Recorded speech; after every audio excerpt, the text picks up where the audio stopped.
In this lecture, I'll talk about the joy of prime numbers. Prime numbers, as we'll see, are the building blocks for all the integers around us. We'll restrict our attention in this lecture to positive integers. So let's start by asking a simple question. What are the divisors of the number 12? Which numbers divide evenly into the number 12? Sometimes we call divisors factors. The factors or divisors of 12 are the numbers 1, 2, 3, 4, 6, and 12. Okay? Similarly, the divisors of the number 30 are 1, 2, 3, 5, 6, 10, 15, and 30. If we look at what those lists have in common, we see they've got some divisors in common, namely 1, 2, 3, and 6 are divisors of both of those numbers. We say the greatest common divisor of those numbers is 6. Okay, so 6 is the largest number that appears on both of those lists, and so we say the greatest common divisor is 6. The notation we use for that is GCD of 12 and 30 is 6. Now, there is a nice way for calculating, figuring out the greatest common divisors without having to write out the lists very long. For instance, suppose we wanted to find the greatest common divisor of two big numbers, 1,323 and 896. All right, offhand, I don't know what the factors of those numbers are. And yet, there's a clever way to figure out what their greatest common divisor is. Here's the basic idea, very clever idea. Any number that divides 1,323 and 896 has to divide 896, because I just said so, and has to divide 1,323 minus 896. Do you agree? If I have a number that divides x and a number that divides y, then that number has to divide x minus y, right? So anything that divides 1,323 and 896 has to divide their difference, 1,323 minus 896. By the way, how would you do that subtraction in your head? I would do it by subtracting 900, then adding back 4 to get 427. And vice versa. Any number that divides 896 and 427 has to divide 896, because we just said so, and their sum, 896 plus 427, which is 1323. So, in summary, what we've shown is that any number that divides our first two numbers, 1323 and 896, will also divide the next two numbers, 896 and 427. In particular, the greatest of those numbers, the largest of those common divisors, the GCD, has to be the same. That is, the GCD of 1323 and 896 is equal to the GCD of 896 and 427. Now you're saying, well, so what? I don't know how to factor 427 either. Well, no problem, but we've made the problem smaller. We've replaced a large number, 1323, with a smaller number, 427. This clever idea goes back to Euclid. Euclid was an ancient Greek who lived thousands of years ago. Of course, we don't have any pictures of what Euclid looked like, but I have my own little drawing. Since Euclid is famous for his geometry, I've drawn him with a circle and a triangle and a pi and an infinity. Just my idea of what Euclid ought to have looked like. Next to that is another more common artist's portrayal of him, but we don't really know what he looked like. And Euclid's idea, not only did he do geometry, he also did number theory. Euclid's algorithm says the following, that if I want to find the greatest common divisor of n and m, here's what you do. You divide n by m. You get a quotient and a remainder. So let's say n is equal to q times m plus r. Then Euclid says that the greatest common divisor of n and m will be the same as the greatest common divisor of m and r. So let's look at some real numbers. For instance, if I want to find the greatest common divisor of 896 and 427, okay? Now, 896 is equal to twice 427 plus 42. All right? When you divide 427 into 896, you get a quotient of 2 and a remainder of 42. And what Euclid's algorithm tells you is that the greatest common divisor of 896 and 427 is the same as the greatest common divisor of 427 and 42. And since 42 goes into 427 10 times with a remainder of 7, we can simplify that GCD to get the greatest common divisor of 427 and 42 is the greatest common divisor of 42 and 7. And now these numbers are small enough, I see that 7 actually divides into 42, so the biggest number that divides into 42 and 7 is 7 itself. Therefore, the greatest common divisor of the original two numbers, 1323 and 896, which was shown to be the greatest common divisor of the next two numbers, 896 and 427, goes all the way down to 7. So 7 is the greatest common divisor of those two numbers. And this is nice. We didn't actually have to know what the factors were to begin with, and yet we were still able to figure out what their greatest common divisor is. Okay, let's talk about prime numbers now. Suppose I asked, what are the divisors of the number 13? You'd say, well, 1 and 13, that's it. That's what makes 13 a prime number. A number is prime if it has exactly two divisors, namely 1 and itself.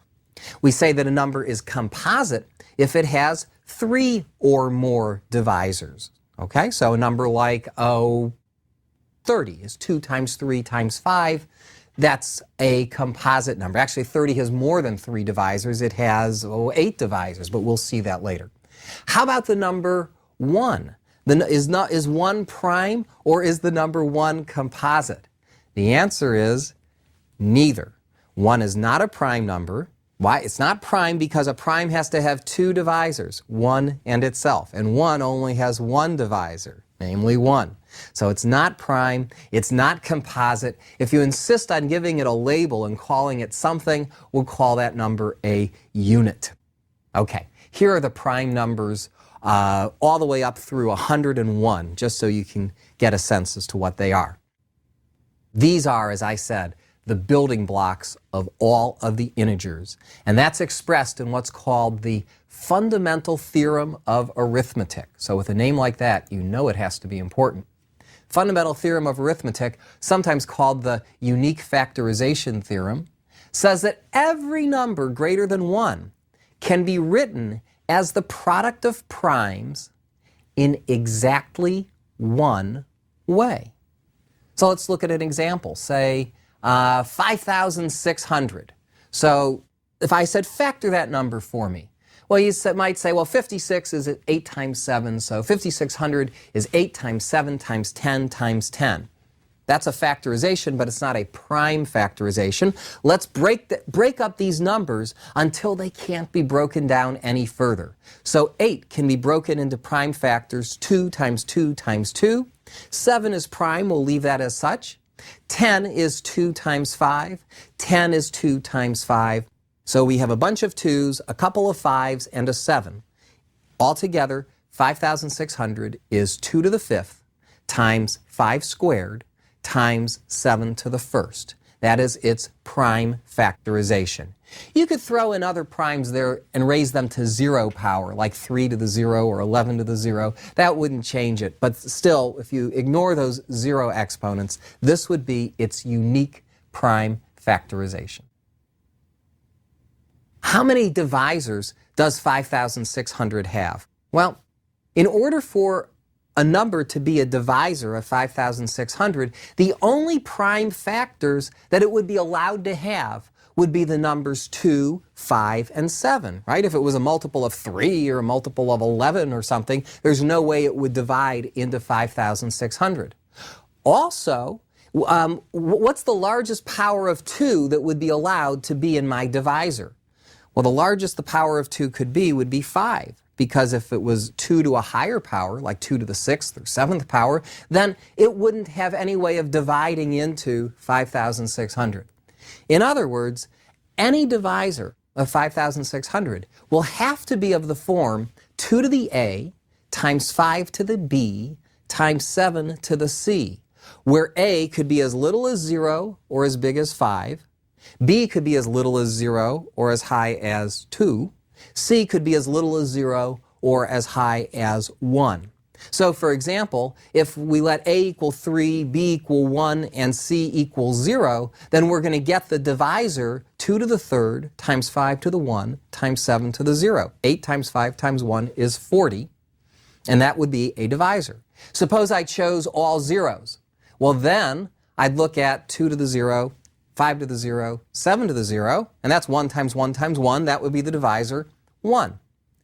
So the question I asked earlier was, how many divisors does 5,600 have? Well, it's going to be of the form 2 to the A, 5 to the B, 7 to the C. And how many choices do I have for A? Any number between 0 and 5. There are 6 possibilities for A. Similarly, there are 3 possibilities for B and 2 possibilities for C. And therefore, 5,600 will have 6 times 3 times 2, 36 divisors. Now let's switch gears from greatest common divisors to the complementary concept of least common multiples. Let's take the numbers we looked at before, 12 and 30. Now what are the multiples of 12? Well, those go on forever. We've got 12, 24, 36, 48, 60, 72, and so on and so on. 30 has multiples 30, 60, 90, 120, 150, 180, and so on. What is their least common multiple? In other words, what is the smallest number that appears on both lists? Well, if you examine those lists, you'll see that 60 is the smallest number, the smallest multiple of 12 and 30. So we say its least common multiple is 60, or the notation we use is LCM of 12 and 30 is 60. Now, you may recall we saw that the GCD of 12 and 30 was 6. And if we multiply 6 times 60, we get 360. If we take our original numbers, 12 and 30, and multiply them together, we also get 360. Is that a coincidence? No, it's not. And that's a consequence of the following theorem that says that for any numbers A and B, the greatest common divisor of A and B times the least common multiple of A and B is going to be nothing more and nothing less than the product of A and B. Okay, let's talk about factorials. That's a concept that we're going to use frequently throughout these courses.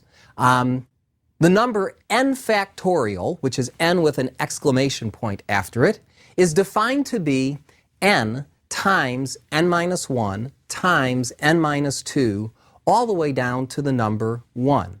So, for example, 3 factorial is 3 times 2 times 1, which is 6. 4 factorial is 4 times 3 times 2 times 1, which is 24. 5 factorial is 5 times 4 times 3 times 2 times 1, which is 120, and so on. Notice that n factorial can be defined recursively as n times n minus 1 factorial. Okay? How about 0 factorial? How should we define that? Well, I claim 0 factorial is 1. And one reason to do that is if I want that last equation I gave you to be true, I need it to be 1. 1 factorial is 1 times 0 factorial, right? And 1 factorial we admit is 1.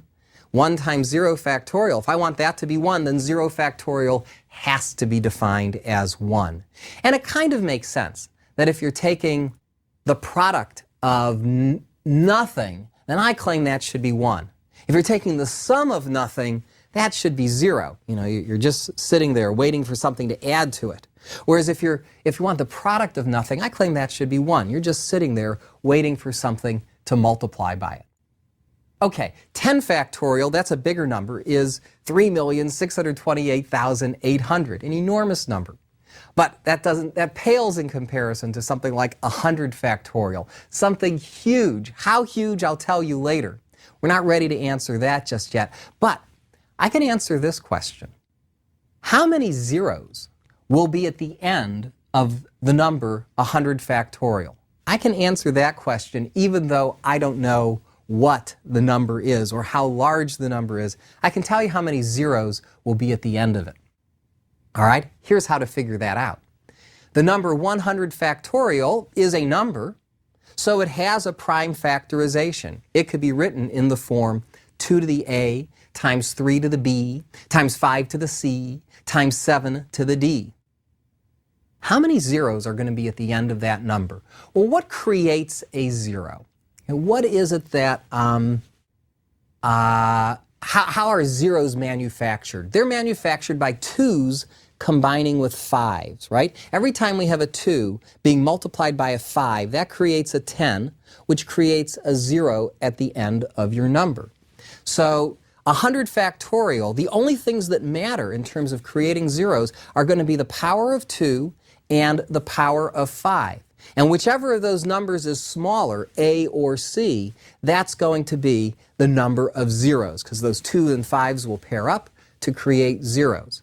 Well, what are there going to be more of, powers of 2 or powers of 5? There are going to be more powers of 2 when we look at 100 factorial. So the smaller exponent, the one we're interested in, is the power of 5. That's the exponent c.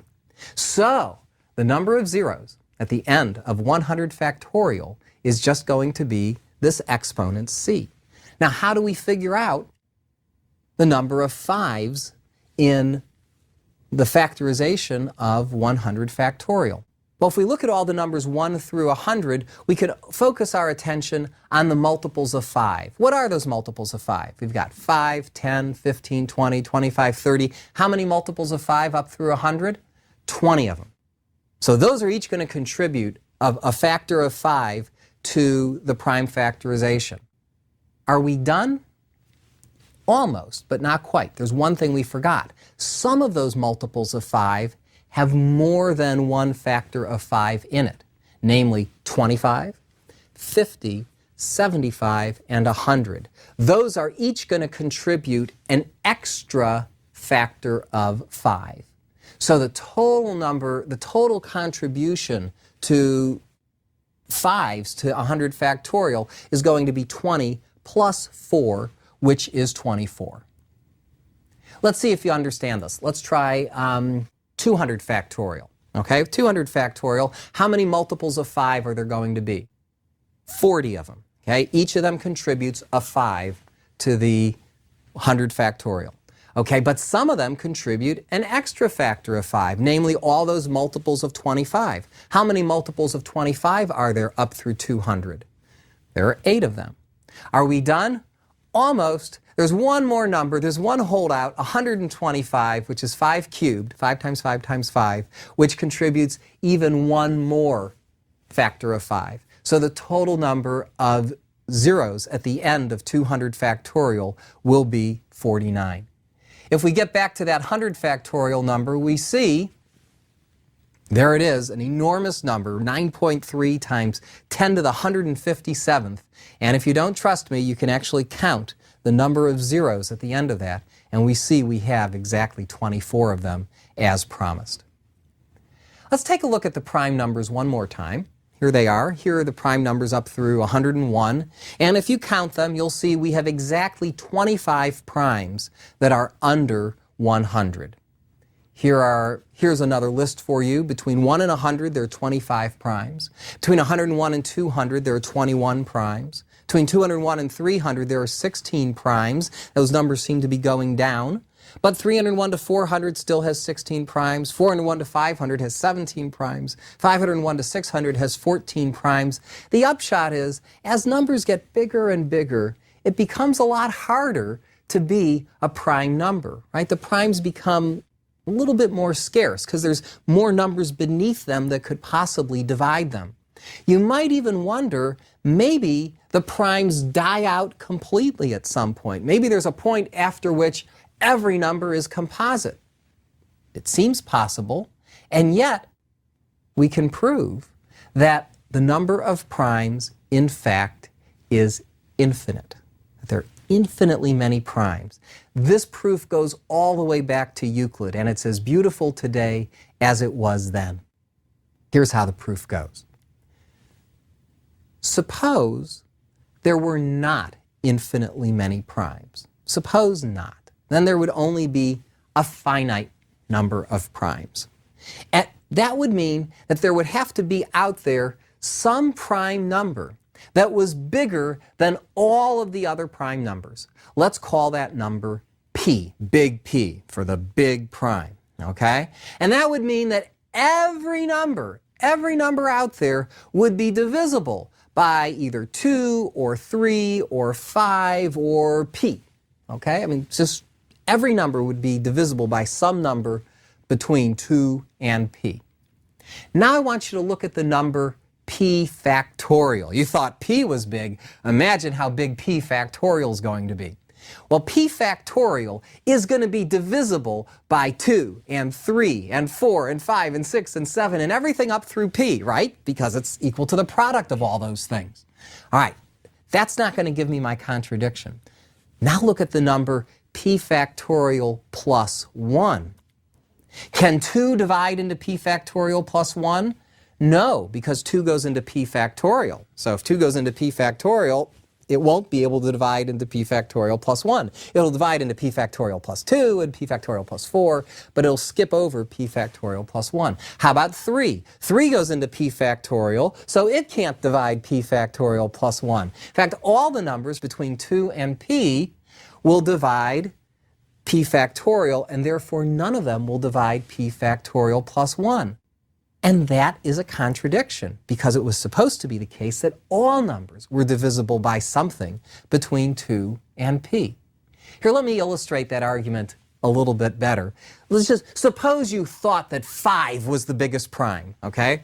Of course it's not, but if you thought that 5 was the biggest prime, then Euclid's argument would say, look at the number 5 factorial plus 1.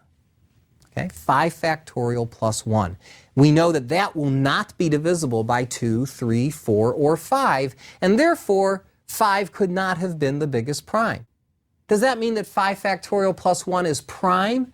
No. In fact, 5 factorial plus 1 is 121, which is 11 times 11. What we've done is we've encountered a bigger prime. 11 is bigger than 5. Okay, so 5 was not the biggest prime, because P factorial plus 1 will either be prime or it will be divided by a prime that's bigger than P. Now, because there are an infinite number of primes, you might then say, well, maybe every so often we have to encounter a prime.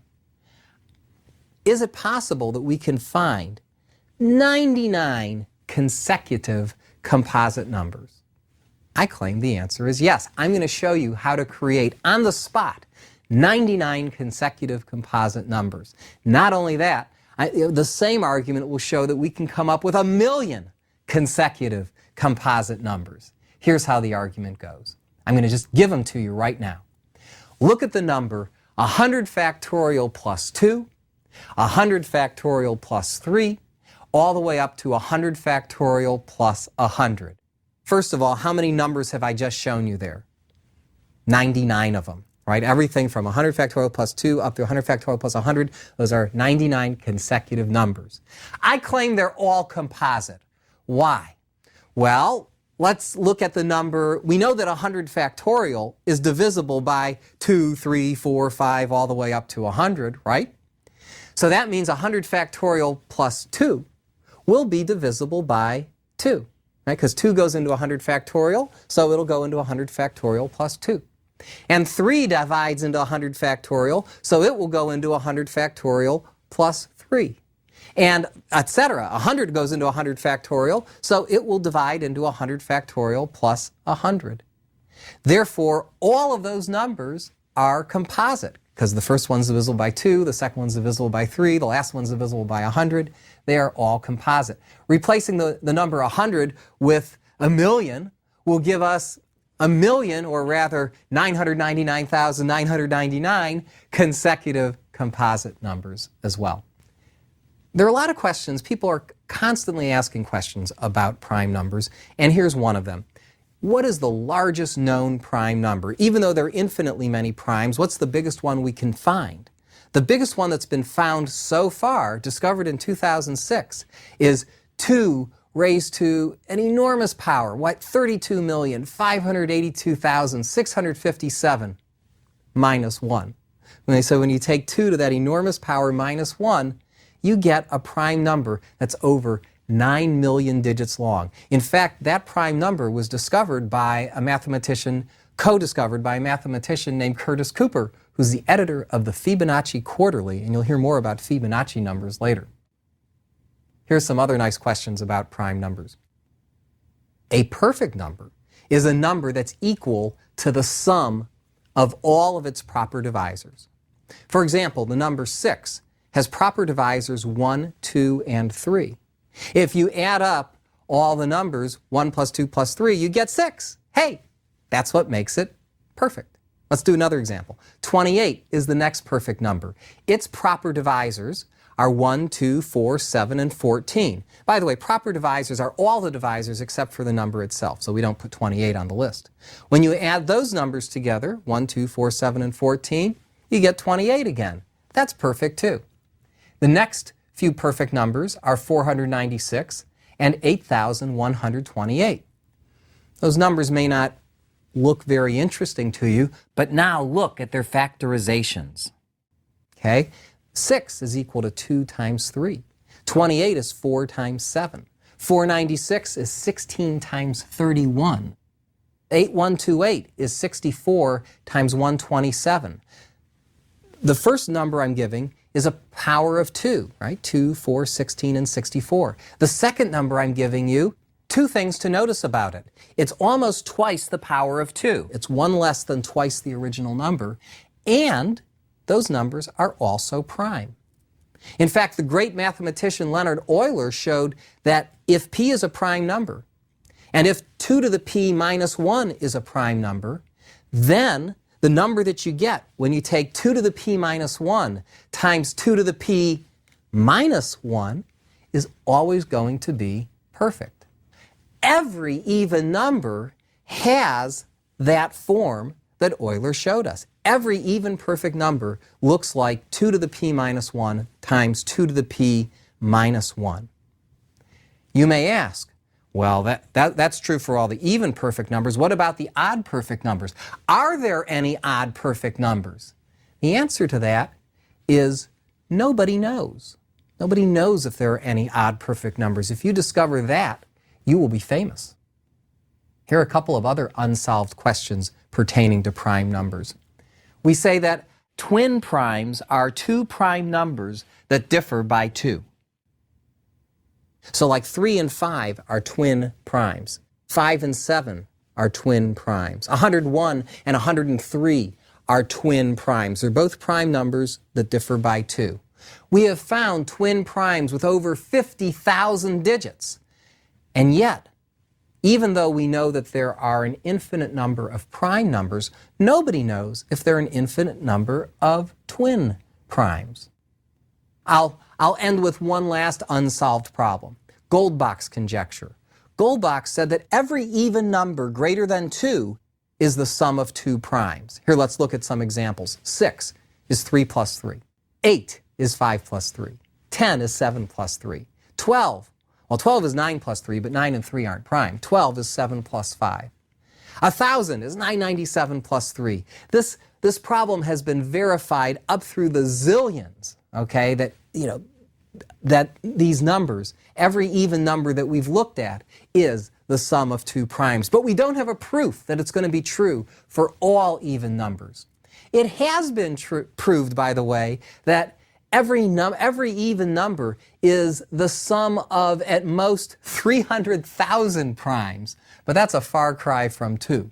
Another thing that's been proved is that if your number is large enough, there comes a point where everything out there is of the form P plus QR, where P, Q, and R are prime. Prime numbers have all kinds of applications, by the way. They are used for testing the performance and accuracy of computers. They're used for computer security, even communication security. Financial transactions often depend on the security of very hard mathematical problems that usually pertain to prime numbers. But since I think I've gone over a little bit of time, I think this would be a prime time to stop. Thank you very much.